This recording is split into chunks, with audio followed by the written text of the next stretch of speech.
जिन्हें गीता सार कहा जाता है या चतुश्लोकी कहा जाता है, तो उसमें भी जो बात आई है ये इस श्लोक की बात है। इसमें कहा गया है मदाश्रया कथा मृष्टा शृण्वन्ति कथयन्ति चा। वे जो है श्रवण करते हैं और कथन करते हैं कथाओं का। और वो कथाएं कैसी हैं? मृष्टा, ये बड़ी मधुर हैं, कथाएं बहुत मधुर हैं। और कैसी हैं? मद आश्रया, मेरे आश्रित कथाएं। तो जो श्री कृष्ण के आश्रित कथाएं होती हैं, श्री कृष्ण के संबंध में कथाएं होती हैं, बड़ी मधुर हैं। शृण्वन्ति कथयन्ति च, उन कथाओं को वो सुनते हैं और सुनाते हैं। तपन्ति विविधास्तापा ना, तो वे जो है फिर विविध प्रकार के तापों से तपते नहीं हैं, उनको ताप नहीं लगता। विविधा, अनेक प्रकार के ताप हैं। ये भौतिक संसार है, इसमें विविध ताप है। विविध का मतलब वैरायटी।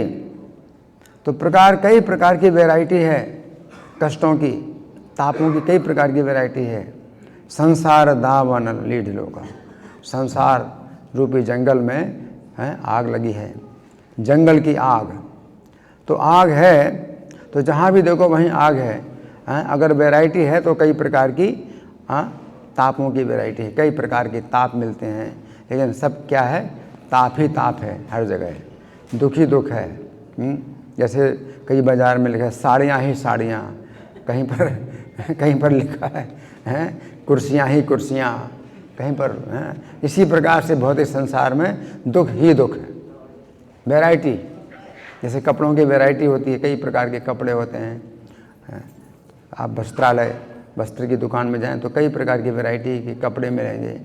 उसी प्रकार से दुख खा लें, कई प्रकार की वैरायटी के दुख मिलेंगे। तपन्ति विविधास्तापास, लेकिन वे जो है उन दुखों से, विविध प्रकार के तापों से वे नहीं तपते हैं। नेतान मदगत चेतसः, क्योंकि उनका जो चित्त है वो उसमें मदगत, भगवान में प्रविष्ट हो चुका है। तो चित्त जो है, हरि बोल हरि बोल गया, हरि बोल। उनका जो चित्त है वो चूँकि भगवान में गत हो गया। गत का मतलब है प्रविष्ट हो गया।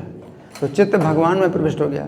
अब चित्त भौतिक संसार में है नहीं, तो भौतिक संसार में अनेक प्रकार के ताप हैं, लेकिन चित्त उनका जो है इस भौतिक संसार में है ही नहीं, चित्त तो भगवान में है।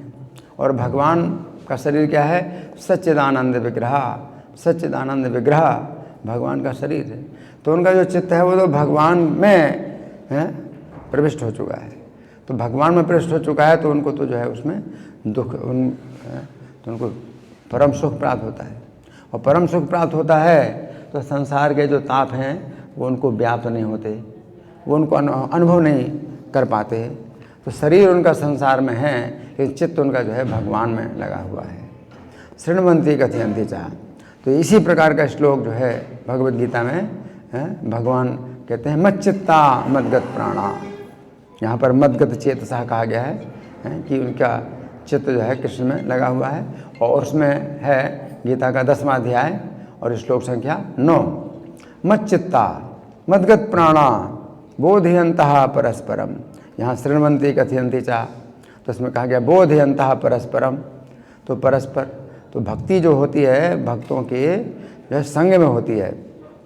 और परस्परम बोधयन्तः या शृण्वन्ति कथयन्ति, तो श्रवण अगर हमें करना है तो कोई कहने वाला होना चाहिए, अगर हमें कहना है तो कोई सुनने वाला होना चाहिए।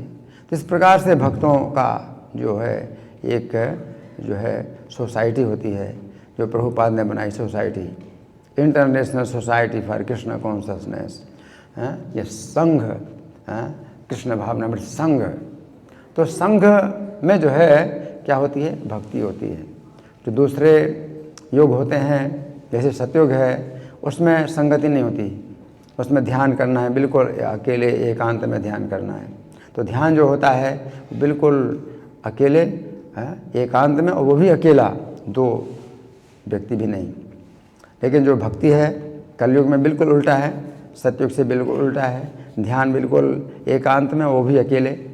और यहाँ पर जो भक्ति है वो जो है बहुत जो है भक्तों की संघ में होता है ना। इंटरनेशनल सोसाइटी, इंटरनेशनल सोसाइटी का मतलब है पूरी दुनिया के जो व्यक्ति हैं वो मिलकर के कृष्ण भावनामृत में कार्य करें, है ना। तो मच्चित्ता मद्गत प्राणा बोधयन्तः परस्परम कथयन्तश्च माम नित्यम तुष्यन्ति च रमन्ति च। तो उसमें मेरे बारे में जब बोलते हैं तो संतुष्ट होते हैं और रमते हैं।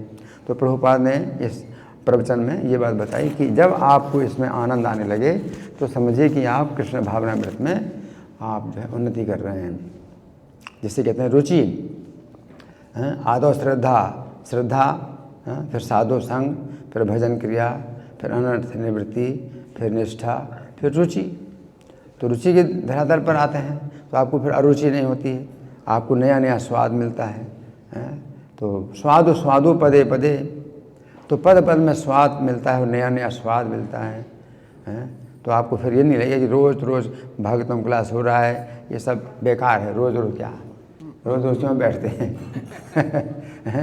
प्रभुपाद जो है ये नियम बनाया, इस्कॉन के मंदिरों में नियम बनाया। तो ये इस श्लोक पर आधारित ही हमारे इस्कॉन के मंदिर हैं। प्रभुपाद ने जो है इस श्लोक पर आधारित, ये बिल्कुल इस श्लोक का जो है ये प्रयोग है जिसको कहते हैं प्रैक्टिकल। तो प्रभुपाद ने प्रैक्टिकल करके दिखलाया।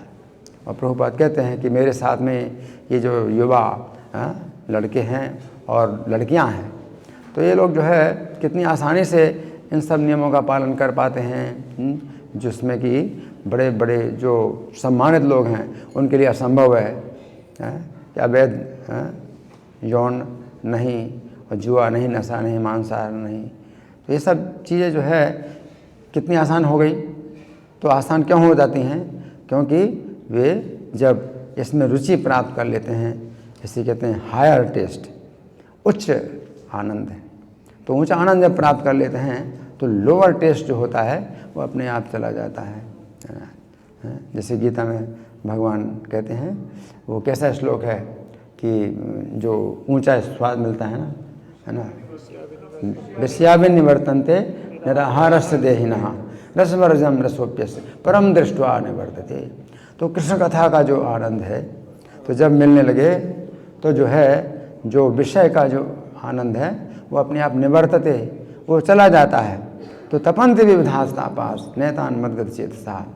तो श्रीमद् भागवत में भी वर्णन आता है कि माता यशोदा हैं और रोहिणी हैं और जितनी भी और माताएं हैं वो मिलकर के कृष्ण की ही चर्चा करती हैं, कृष्ण के बारे में, कृष्ण की लीलाएं, कृष्ण के जो है जो चेष्टाएं हैं उनकी चर्चा करते हैं।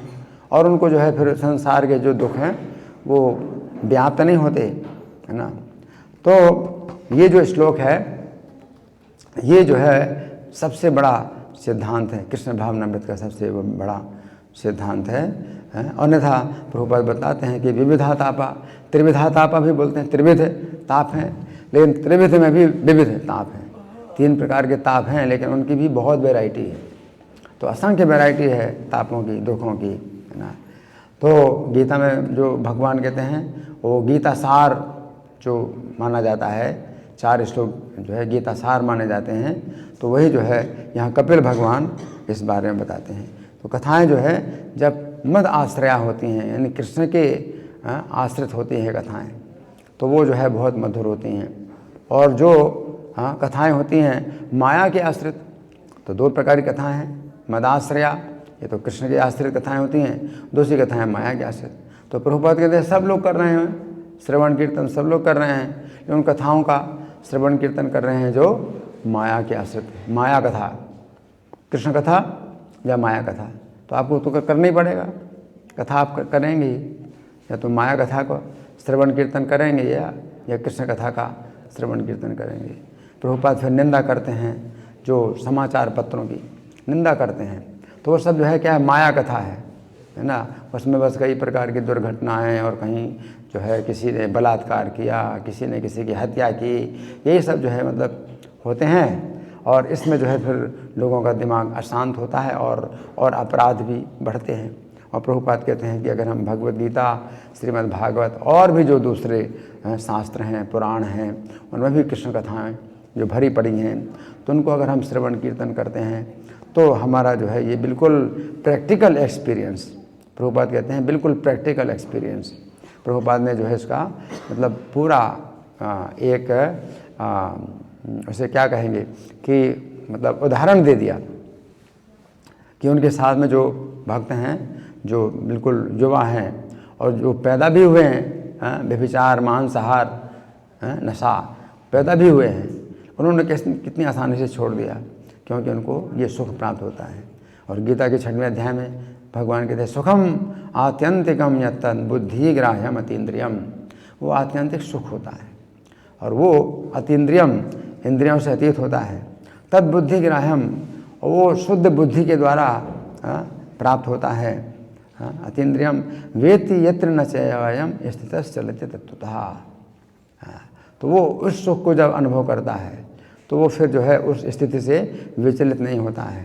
यम लब्ध्वा चा परम लाभम मन्यते नाधिकम ततः। इस सुख को प्राप्त करके और इससे बड़ा लाभ वो कोई नहीं मानता है कि उसको आप कहें कि भाई इस सुख को छोड़ करके और आपको जो है इतना जो है करोड़ों रुपए मिल जाएंगे, या आपको बहुत बड़ा राज्य मिल जाएगा, या आपको स्वर्ग का राज्य मिल जाएगा, तो वो जो है छोड़ने के लिए तैयार नहीं होता है, क्योंकि इससे बड़ा लाभ वो नहीं मानता।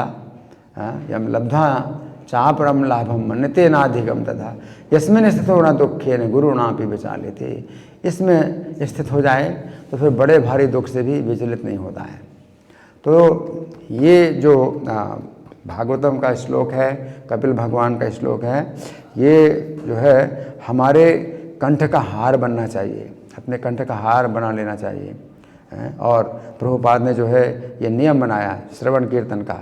तो प्रभुपाद कहते हैं जैसे मैं बोल रहा हूँ तो मैं कीर्तन कर रहा हूँ, आप लोग सुन रहे हैं, आप लोग श्रवण कर रहे हैं। शृण्वन्ति कथयन्ति च। तो रोज़ इसी प्रकार से होता है कि एक व्यक्ति जो है क्या करता है, कथयन्ति, और बाकी जितने भक्त हैं वो क्या करते हैं, शृण्वन्ति। तो कथयन्ति शृण्वन्ति। तो इस प्रकार से जो है जब चर्चा होती है, कृष्ण कथा की चर्चा होती है, तो कृष्ण कथा में ये गुण है कि इतनी शक्ति है कि आपको जो है भौतिक संसार के जो है कष्टों से आपको अलग कर सकती है। और संसार के जो बातें हैं, संसार की जो चर्चाएं हैं, उनमें आप जितने आप लगेंगे तो प्रभुपाद कहते हैं कि आप उतना अधिक देहात्म बुद्धि में लग जाएंगे। और जो भक्तों में होते हैं वो देह से वो ऊपर उठ जाते हैं। तो कृष्ण कथा का श्रवण करना, कृष्ण कथा का कीर्तन करना, ये जो श्रीमद् भागवतम क्लास प्रभुपाद ने नियम बनाया, शाम को गीता क्लास का नियम बनाया, तो ये इनमें अगर आपकी रुचि हो गई तो आप समझिए कि आप जो है अब उन्नत हैं और आप उन्नति कर रहे हैं कि आपकी रुचि हो रही है। धन्यवाद। हरे कृष्णा। ग्रंथराज श्रीमद् भागवतम की जय, श्रील प्रभुपाद की जय।